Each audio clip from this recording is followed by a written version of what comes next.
Salam cerdas, Ibu, Bapak, Saudara-saudara yang saya hormati. Sesi membaca berita dan komentar dari saya kali ini mengangkat salah satu topik dalam pidato Presiden Prabowo. Pidato kedua ya, pada tanggal 15 Agustus ada dua kali pidato, dua sesi.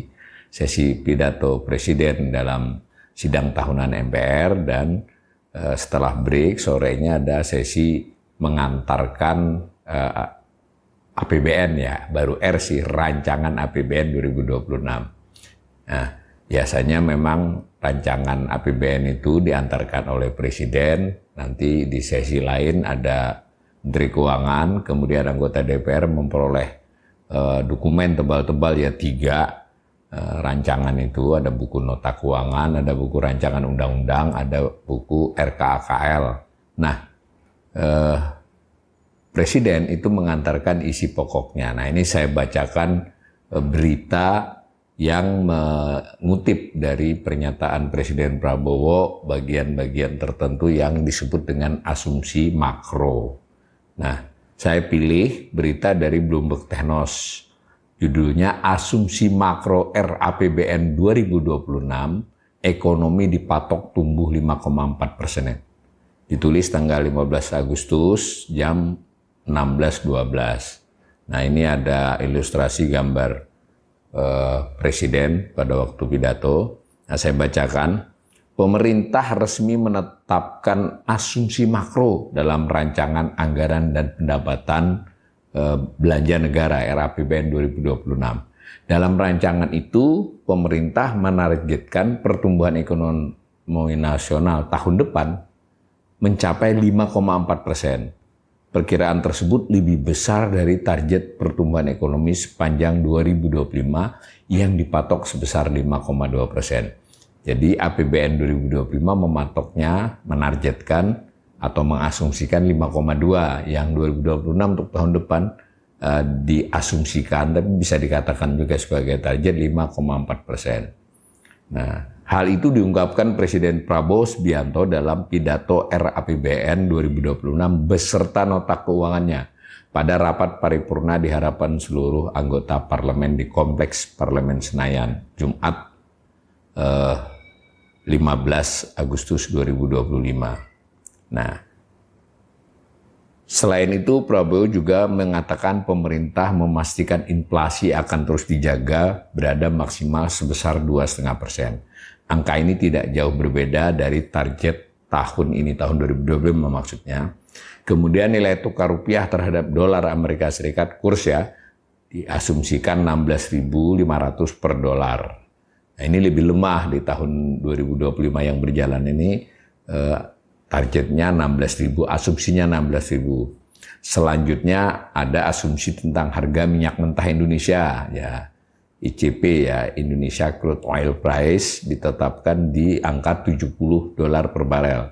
Ini lebih rendah dibandingkan tahun lalu juga yang dipatok $82. Nah, kemudian dikutip juga pernyataan Prabowo, pemerintah terus bekerja keras agar inflasi tetap terjaga rendah di 2,4%, sehingga dapat menjaga daya beli, terutama masyarakat tak mampu.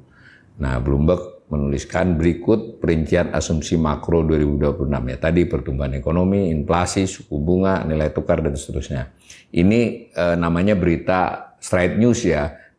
Dengan pidato jaraknya mungkin sekitar 15 menit sampai 30 menit saja. Mungkin besok Bloomberg akan membuat tulisan yang lebih mendalam atau ada komentar dari ekonom ataupun para pelaku ekonomi.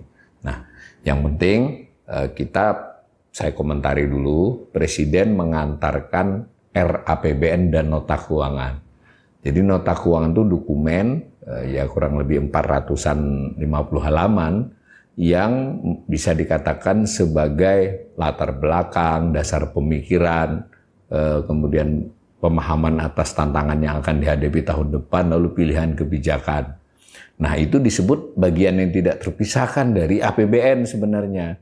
Kita kan suka mengenal APBN itu hanya tabel atau angka-angka gitu ya, postur. Sebetulnya yang namanya APBN itu lengkap dengan nota keuangannya. Nah, kali ini baru R ya, rancangan Nanti dibahas oleh DPR mulai besok, mulai tanggal 16, mulai hari ini. Nanti biasanya paling lambat kurang lebih di akhir September, kalaupun molor sampai Oktober pertengahan itu diketok menjadi APBN.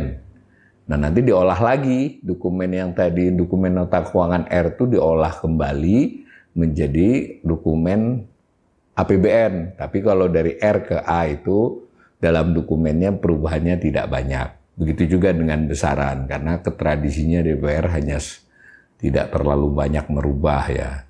Nah, yang dibacakan oleh Presiden Prabowo ini kemudian di sesi terpisah ya, setelah selesai lalu ada lagi rapat Menteri Keuangan dengan DPR, dan pada saat itu DPR menerima buku dokumennya ya. Nah, publik kemudian diberitahu soft copy-nya. Jadi itu barang publik ya. Hanya saja kadang lebih lambat diunggah di kementerian. Tapi kalau ekonom ya punya kontak-kontak dengan kawan-kawan di DPR, tenaga ahli atau anggota DPR, kita bisa memperolehnya. Nah ini saya contohkan tadi yang dibuat berita tadi antara lain ini. Nah ini di buku nota keuangan halaman 58, tebalnya 392 halaman. Nah ini ada yang tadi dibuat berita oleh Bloomberg, tapi Bloomberg waktu memuat nampaknya belum punya dokumen ini, hanya mendengar dari pidato pengantar itu saja. Nah besok mungkin dia sudah punya dokumen ini, dia bisa menganalisis jurnalisnya. Nah di situ tadi ada pertumbuhan ekonomi, inflasi, nilai tukar, lifting minyak, lifting gas ya. Nah itu disajikan data 2020, 2023, 2024, berarti itu realisasi pada tahun itu, bukan APBN-nya, realisasinya. Nah 2025 yang tengah berjalan ini kan ada APBN. APBN ditetapkan tahun lalu di bulan September akhir. Nah itu ada angka-angkanya, tadi yang disebut 5,2 tadi pertumbuhan ekonomi, saya contohkan pertumbuhan ekonomi APBN 2025 menargetkan 5,2.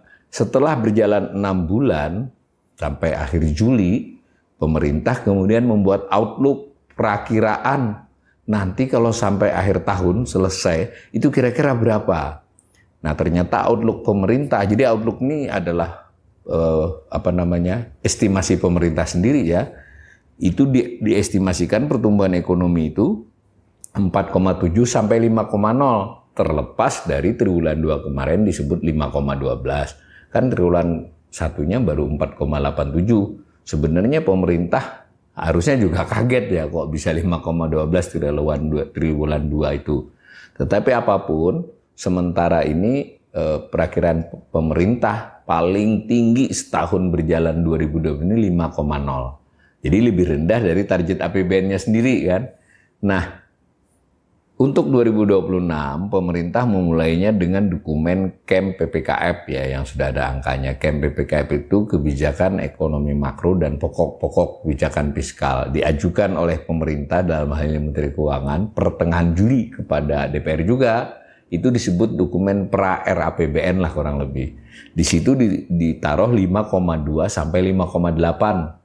Nah, ada pembahasan tim pemerintah dengan tim DPR untuk penyusunan RAPBN. Nah, jadilah di RAPBN ini 5,4. Ini contoh aja, itu berlaku untuk asumsi makro yang lainnya sampai ke bawah. Tapi memang kalau dilihat yang banyak berubah adalah hal-hal tertentu saja. Jadi ketika KEM PPKF itu 5,2 sampai 5,8, diputuskannya 5,4. Kurs 16.500 sampai 16.900 diputuskannya DR 16.500. Tapi ini baru R ya, rancangan APBN. Nanti setelah dibahas sekitar 2 bulan, ya belum tentu itu. Bisa saja terjadi perubahan dinamika selama 2 bulan. Begitu juga ada perbincangan di Banggar, pemerintah dan DPR juga di beberapa komisi. Itu bisa saja jadi 5,3 atau malah jadi 5,5. Itu ya, ini dokumennya, ini ada tabelnya. Nah, saya soroti yang pertumbuhan ekonomi asumsikan ini asumsi terpenting dari keseluruhan asumsi ya. Di halaman lain dokumen yang sama, di halaman 41, jadi tadi kan halaman 39, itu yang angka 5,4 tadi di breakdown. berdasarkan berbagai hal, ada sektoral, ada komponen. Tapi di sini yang saya ambilkan komponen biar kelihatan. Komponen pengeluaran itu kan kalau pertumbuhan ekonomi ada konsumsi rumah tangga, ada konsumsi pemerintah, ada PMTB, ada ekspor, impor, dan seterusnya. Nah ini untuk menunjukkan bahwa asumsi 5,4 itu tidak asal pemerintah membuatnya, ada alasan teknokratisnya. Nah ini bisa dipelajari. Ini 5,4 terdiri dari macam-macam rinciannya ini. Tentu saya bisa sebagai ekonom bisa melakukan assessment. Misal nih, tapi ini beneran mendapat saya 5,4 ini adalah target yang kurang realistis kalau menurut saya. IMF itu memproyeksikan kita 2026 itu 4,8, 4,7 direvisi 4,8. Bank Dunia sempat 4,8 merevisinya ke arah 5,0 sekarang ya. Nah kita masih 5,4. Jadi ini terlalu optimis, kelebihan. Begitu juga rinciannya. Kalau misalnya saya sebagai ekonom, tentu nanti saya akan melakukan assessment yang lebih dalam, melihat rincian ini, melihat asumsi pertumbuhan ekonomi yang 5,4 itu mungkin kurang realistis karena kebanyakan memproyeksikannya lembaga internasional 5,0 atau di bawahnya. Nah, begitu juga melihat rincian yang disajikan oleh dokumen ini, misal konsumsi rumah tangga dianggap 5,2. 5,2 itu tinggi sekali ya, sudah beberapa tahun ini tuh 22, 23, 24, dan 25 yang sedang berjalan ini tidak sampai 5,0. Di rata-rata 4,9 pertumbuhan konsumsi itu. Nah sementara kita misalnya sudah mendapatkan banyak laporan, daya beli menurun dan seterusnya, masa ini ditarget tumbuh 5,2. Kira-kira gitu, tapi itu nanti dalam sesi yang lain. Nah ini hanya saya menyampaikan kepada para pemirsa, ya kita baca berita, nah juga para jurnalis ada berita yang straight news, baru dengar, ada sumber resmi ditulis, tapi mungkin kalau ada waktu 24 jam apalagi lebih, itu jurnalisnya bisa mencari komentar dari para ekonom ataupun para pelaku. Nah kalau kita para pemirsa sebagai orang yang berminat belajar terhadap ekonomi, tidak harus ekonom ya. Nah itu bisa memeriksa di dokumen yang panjang ini. Dokumennya banyak halamannya, tapi kan PDF. Jadi kita bisa mencari untuk yang kita mau tahu, misalnya asumsi makroekonomi ini. Mudah-mudahan informasi ini bermanfaat bagi pemirsa.